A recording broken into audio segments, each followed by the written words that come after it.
আসন্ন West Bengal police এবং কলকাতা পুলিশের সম্ভাব্য কিছু গুরুত্বপূর্ণ অঙ্ক আমি কিন্তু এই ভিডিওর মাধ্যমে তোমাদের প্রোভাইড করব। আমার মনে হয় এই প্রশ্নগুলো তোমাদের প্রত্যেকেরই দেখা উচিত এবং প্র্যাকটিস করা উচিত। দেখো, প্রথম প্রশ্নে বলেছে এ এর আয় বি এর আয়ের 2/5 অংশের 40%। বি এর আয় যদি 4,000 টাকা হয় তবে এ এর আয় কত?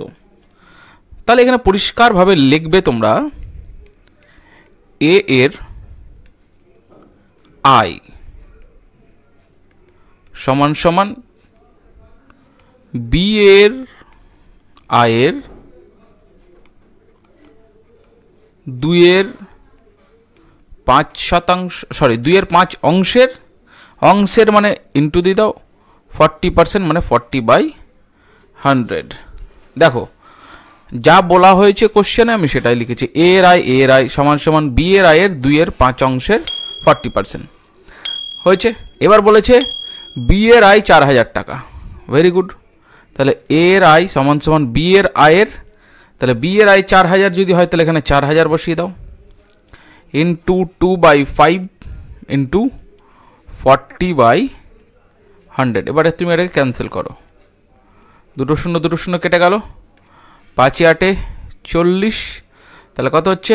8 2 16, 8 2 16 আর হচ্ছে 40। তাহলে 40কে যদি আমি 16 দিয়ে গুণ করি কত হচ্ছে? 40 10 400 আর 4 6 24, 240 আর 400 640। ঠিক আছে, তাহলে এ এর আয় কত টাকা? এ এর আয় 640 টাকা। দেখো, অপশন সি হচ্ছে এটার সঠিক উত্তর। চলো পরবর্তী অঙ্ক আমি দেখে নেব। বলছে 2800-র সঙ্গে কত যোগ করলে যোগফল 23 দ্বারা বিভাজ্য? কিছু করবে না, 2800 লিখবে আর শুরু করে দেবে ভাগ করা। কেমন? দেখো, 23 একে 23, 8 থেকে 3 বাদ গেলে 5, এখানে 0। ঠিক আছে, 23 দুগুণি 46, 10 থেকে 6 বাদ গেলে 4, 5 থেকে 4 বাদ গেলে 1, পরে থাকলো আর একটি 0, বসিয়ে দাও। ঠিক আছে, থামো 1 সেকেন্ড। 10 থেকে 6 বাদ গেলে 4 হাতে, আচ্ছা এখানে 1 হবে না, সরি, এখানে হলো 40। ক্লিয়ার? 23 একে 23, 10 থেকে 3 বাদ গেলে 7, হাতে থাকলো 1, 17। এবার দেখো, বলছে 2800-র সঙ্গে কত যোগ করলে 23 দ্বারা বিভাজ্য? দেখো, 17 তো আর যাচ্ছে না, তাহলে এই 17-র সঙ্গে যদি আমি 6 যোগ করি কত পাবো বলো তো? 23 পাবো। তাহলে তো 23 একে 23 ভাগ চলে যায়, তাই না? তাহলে আমি কত যোগ করলাম? 6 যোগ করলাম। তাহলে সঠিক উত্তর অপশন বি। 2800-র সঙ্গে যদি 6 যোগ করি তাহলে মিলে যাবে। এটাকে তুমি অন্যভাবেও করতে পারো। দেখো, যখনই দেখবে তোমার এখানে রেজাল্ট এলো 17, তুমি কি করবে? 23 থেকে 17-র মাইনাস করে দাও। দেখো, 23 থেকে যদি আমি 17 মাইনাস করি তাহলে কত পাবো? 6 পাবো। তাহলে এটাও তো সঠিক, মানে এইভাবেও তুমি কিন্তু করতে পারো। তুমি দুভাবে তোমাদেরকে দেখিয়ে দিলাম, তুমি কিন্তু দেখে নেবে। দেখো, বলছে 4টি মৌলিক সংখ্যাকে মানের ঊর্ধ্বক্রমে লেখা হলো। যদি প্রথম 3টির গুণফল 1001 এবং শেষ 3টির গুণফল 2431 হয় তবে শেষের সংখ্যাটি কত? তুমি বুঝতে পারছো, তোমাকে বলেছে প্রথম 3টির গুণফল, মানে 3টে সংখ্যার গুণফল কিন্তু 1001 হচ্ছে। এটা তো তুমি তো বুঝতে পারছো। তাহলে তুমি কি করবে? প্রথমে 1001-এর লসাগু করো, 7 দিয়ে করো। 7 একে 7, আর এদিকে হচ্ছে 4 7 28, 3 7 21, তারপরে 143 যাবে 11 ইন্টু 13। ক্লিয়ার? এবার তুমি 2431-এর এলসিএম করো ফার্দার। ক্লিয়ার? এখানে তুমি যাবে 11 11 11 11 11 দুগুণি 22 22, আর এদিকে হচ্ছে 23, 11 দুগুণি 22, 11 একে 11, 221। 221 কত করে যাবে তোমরা জানো? 13কে যদি আমি 17 দিয়ে গুণ করি তাহলে 3 7 21, হ্যাঁ 221 চলে যাবে। তাহলে তুমি কি পেলে? 1001-এর 7 ইন্টু 11 ইন্টু 13 পেয়ে গেলে। আর 2431 তুমি কি পেলে? 11 ইন্টু 13 ইন্টু 17 পেয়ে গেলে। ঠিক আছে, তাহলে আমাকে কি বলেছে? মানের ঊর্ধ্বক্রমে লেখো। তাহলে মানের ঊর্ধ্বক্রমে যদি আমি লিখি তাহলে কি আসছে? দেখো, যেটা আসছে সেটা হচ্ছে 7 ইন্টু 11 ইন্টু 13 ইন্টু 17। তার মানে দেখো, এখানে 7, 11, 13 আর এখানে 11, 13, এই দুটোর মধ্যে এই 11 আর 13 কিন্তু কমন রয়েছে, আর এখানে জাস্ট 7 আর 17 আলাদা রয়েছে। তাহলে আমি 4টে সংখ্যা এখানে রেখে দিলাম। তাহলে বলেছে প্রথম তিনটির গুণফল 1001। তাহলে দেখো 7, 11, 13, তাহলে 7, 11, 13 এর গুণফল 1001 পেলাম। এবং বলেছে শেষ তিনটির গুণফল 2431, তাহলে শেষ তিনটি বলতে 11, 13, 17, তাহলে 11, 13, 17 শেষ তিনটি সংখ্যার গুণফল 2431 পেয়ে গেলাম। বলেছে তবে শেষের সংখ্যাটি কত? শেষের সংখ্যা বলতে এই যে মানের ঊর্ধ্বক্রমে লিখেছি, তাহলে শেষের সংখ্যা আমি কত পেলাম? 17। তাহলে এখানে সঠিক অ্যান্সার অপশন সি। ঠিক আছে, চলো নেক্সট প্রশ্ন দেখে নেব। 4 নম্বর, দুটি সংখ্যার লসাগু সংখ্যা দুটির গসাগুর 45 গুণ এবং লসাগু ও গসাগুর সমষ্টি 4186 হলে, আচ্ছা 4186 বলছে, এবং একটি সংখ্যা 455 হলে অপর সংখ্যাটি কত? ওকে, একটা সংখ্যা দেওয়া হয়েছে, অপর সংখ্যাটা বের করতে হবে, কিন্তু বলেছে দুটি সংখ্যার লসাগু। আচ্ছা তাহলে ধরি দুটি সংখ্যার লসাগু ধরি এক্স ধরে নিলাম, আর সংখ্যা দুটির গসাগুর 45 গুণ, তাহলে ধরি গসাগু কত ধরবো? দুটি সংখ্যা দুটির গসাগু 45 গুণ মানে 45x, এবং লসাগু গসাগু সমষ্টি 4186। তাহলে আমি অ্যাকর্ডিং টু কোয়েশ্চেন আমি চলে গেলাম x plus 45x is equal to 4186। Clear? তাহলে কি হবে? x এর ভ্যালু কত আসছে? 46, সরি 45, আর এদিকে 1x, তাহলে হচ্ছে 46x, 4186। এবার এটাকে তোমাকে ক্যান্সেল করতে হবে। দেখো ক্যান্সেল, x এর মান আসবে 4186 বাই 46। ছোটো ছোটো করে কেটে নাও, 2 দুগুণে 4, 3 দুগুণে 6, 2 দুগুণে 4,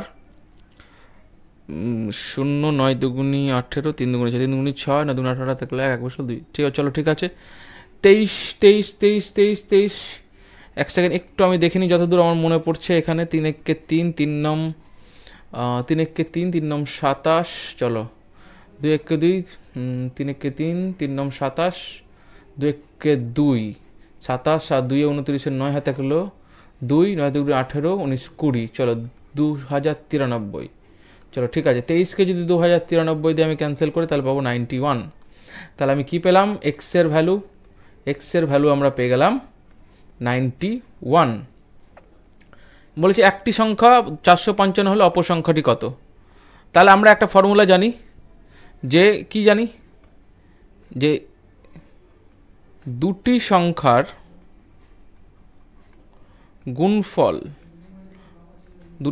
গুণফল সমান সমান সংখ্যা দুটির আমরা জানি লসাগু ইন্টু গসাগু। আমরা তো এই ফর্মুলাটা সবাই প্রত্যেকেই জানি, তাই না? তাহলে দুটি সংখ্যা কি? একটা সংখ্যা এক্স আমি ধরে নিলাম, আর একটা আমাদেরকে বলে দিয়েছে 455। Very good. আর সংখ্যা দুটির লসাগু আমরা কত জানি? এক্স, আর গসাগু কত? 45x, তাই তো? তাহলে এখানে মান পুট করে দাও। এক্স এর মান 91 ইন্টু 455, আর এখানে এক্স এর মান পুট করো 91, সরি এক সেকেন্ড,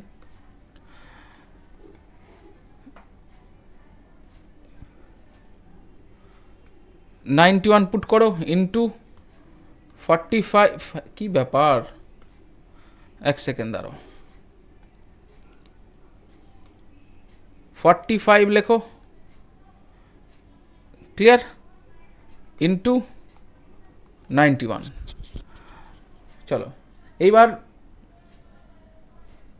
এইবার তোমাকে ক্যান্সেল করতে হবে। আচ্ছা এক সেকেন্ড আমি বলি, আমাকে এই মানটা ছেড়ে দিতে হবে, কারণ আমাকে একটা সংখ্যা বের করতে বলেছে। ক্লিয়ার? তাহলে আমাকে এই মানটা এখানে রেখে দিতে হবে, কারণ এখানে দুটি সংখ্যার গুণফল বলেছে, তাহলে একটি সংখ্যা 455, আমাকে আরেকটা যেহেতু বের করতে হবে, তাহলে এই মানটা আমি পুট করবো না, এটা রেখে দেবো। তাহলে এক্স এর মান কত পাবো? 91 ইন্টু 45 ইন্টু 91 বাই 455। ঠিক আছে, এবার এটাকে আমাকে ক্যান্সেল করতে হবে। তাহলে ক্যান্সেল করো, কত তো কীভাবে ক্যান্সেল করবে? আমি যদি 45 মানে 455কে যদি আমি 45 দিয়ে ভাগ করি তাহলে কত যাবে? 455কে যদি 45 দিয়ে ভাগ করি, 445 তাও যাচ্ছে না। 91 দিয়ে যদি যাই তাহলে 5 দিয়ে চলে যাবে 91। 5 একে 5, 5 নং 45 চলে গেল, এখানে চলে গেল 5 নং 45। তাহলে কত পাবো? 9 কে 9, 9 নং 81, 819। তাহলে একটি সংখ্যা, এই দেখো এক্স কত পেলাম? 819। তাহলে সঠিক অ্যান্সার অপশন এ 819। চলো পরবর্তী অঙ্ক, 5 নম্বর অঙ্ক বলছে একটি ব্যাগে 10 টাকা ও 20 টাকার মোট 80টি নোট ছিল। ঠিক আছে, ওই ব্যাগে মোট 1300 টাকা থাকলে 20 টাকার নোটের সংখ্যা কত? ঠিক আছে, তাহলে ধরি 10 টাকা নোটের সংখ্যা, 10 টাকা নোটের সংখ্যা কত? সমান সমান এক্স। ঠিক আছে, তবে ব্যাগে 20 টাকা নোটের সংখ্যা কত হবে? দেখো 80টা নোট ছিল, তাহলে 10 টাকা নোট যদি এক্স ধরি, তাহলে 20 টাকা নোটের সংখ্যা 80 মাইনাস এক্স আমাকে ধরতে হবে। ঠিক আছে, তারপরে কি হবে? প্রশ্নানুসারে 10 টাকা নোটের সংখ্যা কটা বলেছে? এক্স, তাহলে 10 ইন্টু এক্স, ক্লিয়ার, প্লাস 20 টাকার নোটের সংখ্যা 80 মাইনাস এক্স, এখানেও ইন্টু হবে। দাঁড়াও, এখানে ইন্টুটা আমি ভালো করে লিখে দিই, না তো বুঝতে পারবে না অনেকে। না লিখলেও কোনো ব্যাপার নেই, তাও অনেকের একটা সংশয় থেকে যায়, বোঝার ক্লিয়ারিটি দরকার। 20 ইন্টু 80 মাইনাস এক্স, তাহলে এই দুটো সংখ্যার অ্যামাউন্টটাই তো 1300 না? ঠিক তো? আমি যদি 10 টাকার নোটকে এক্স দিয়ে গুণ করি আর 20 টাকার নোটকে 80 মাইনাস এক্স দিয়ে গুণ করি, তাহলে যেটা পাবো সেটাই তো 1300। ঠিক আছে, তাহলে আমাকে এটাকে সলভ করতে হবে। কি করে সলভ করব? দেখো 10x প্লাস 1600 মাইনাস 20x সমান সমান 1300। আমাকে x এর মানটা বের করতে হবে। তাহলে 20x থেকে 10x বাদ গেলে আমরা পাবো 10x সমান সমান 1600 থেকে 1300 বাদ গেলে পাবো আমরা 300। দুদিকেই মাইনাস ছিল, বাস জাস্ট মাইনাসটা দেখালাম না, কেটে দিলাম। তাহলে এই জিরো কেটে গেলাম, কেটে দিলাম। x এর ভ্যালু কত পেলাম? 30। তাহলে x এর ভ্যালু আমি 30 পেলাম। তার মানে আমি কি ধরেছিলাম? 10 টাকার নোটের সংখ্যা x, মানে 10 টাকার নোট কতটা ছিল? 30টা। তাহলে 10কে আমি যদি 10 দিয়ে 30কে গুণ করি তাহলে কত পাবো? 300 টাকা। আর 80 মাইনাস এক্স, তার মানে 80 মাইনাস এক্স মানে 80 মাইনাস 30 কত বললাম? 50 টাকা, মানে 50টি নোট কটা ছিল? 20 টাকা নোট 50টি ছিল, তাহলে কত পাবো আমরা? 1000 টাকা। ঠিক আছে, তাহলে 1000-এর এই 1300কে যদি আমি যোগ করে দিই কত পাবো? 1300 পাবো না? 1300 টাকা। তাহলে 20 টাকা নোটের সংখ্যা কটি? 20 টাকা নোটের সংখ্যা এই 50টি। সঠিক অ্যান্সার অপশন বি। চলো।